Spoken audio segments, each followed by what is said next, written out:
Edita Mugo. I am from Kenya. Kenya is in East Africa. And this afternoon, I want to really appreciate that I'm able to present my paper through Texila American University. My paper is based on the experiences of mothers losing sons to death through alcoholism. The study is based in one of the counties, one of the 47 counties in Kenya, and the name of the county is Kirinyaga district. This is one of the areas in Kenya that is highly affected by alcoholism. Why did I choose alcoholism? I chose alcoholism because it is a drug of choice for many people, and it's one of the leading causes of death all over the world, not just in Kenya where I am, but also global. So the title of my paper is Losing a Child to Death Through Alcoholism, and it has emerged as one of the crushing and potentially destructive pains in mothers. Indeed, the death of a son is the death of a future and shatters the man's empire because there is no continuity of the family once the family loses a son, more so when it is through alcoholism. So what is the problem? The cry of generations of mothers losing sons to alcoholism is getting louder and louder day by day and across the world, and the number of the mothers falling in this experience keeps swelling day by day. I look at the theories of grief, including John Bowlby's attachment theory. I've also looked at the attachment theory. I've also looked at the separation and family systems, and I've also looked at what happens when family lose one of their own, and especially a son. And the methods used were qualitative, and I used 7 respondents. They were selected through a non-probability sampling technique, and data was collected through focus group discussion. And as I said, the study was qualitative as it was exploring human phenomenon. The data was further triangulated for data validation. And looking at the results, I have also looked at the National Campaign Against Drug Abuse, which is the authority mandated to look into drug issues in the country.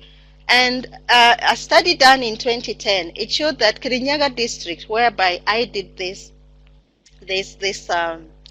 research, led by 78% deaths due to alcohol-related sickness, 64% of deaths due to alcohol-related accidents, 29.2% due to alcohol-related drowning, and 41% committing suicide.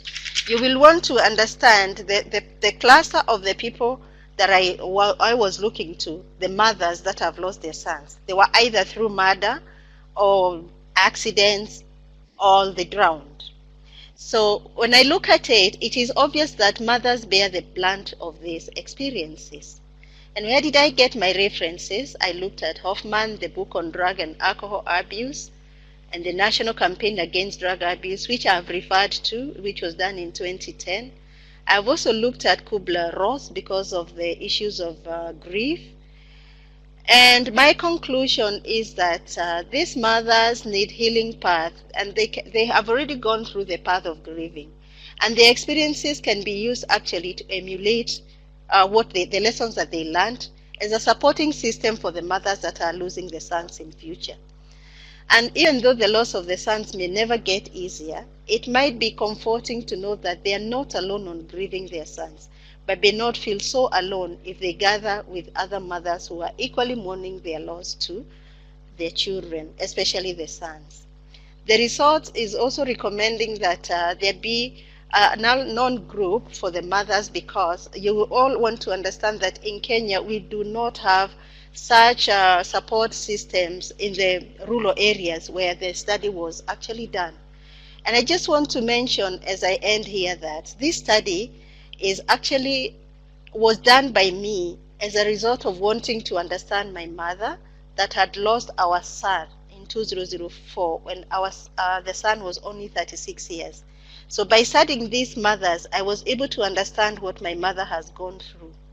And I'm really hoping that because there are no such studies whereby we are looking at the mothers and the losses they have, the pain they undergo after losing a son, I'm looking at this study can also be replicated, and something good may come out of it, because we don't have many researchers that we can fall back to actually studying mothers. I've seen studies studying orphans and the challenges of addiction, but never have I come across a study in Kenya studying the pain of mothers that have lost sons to death.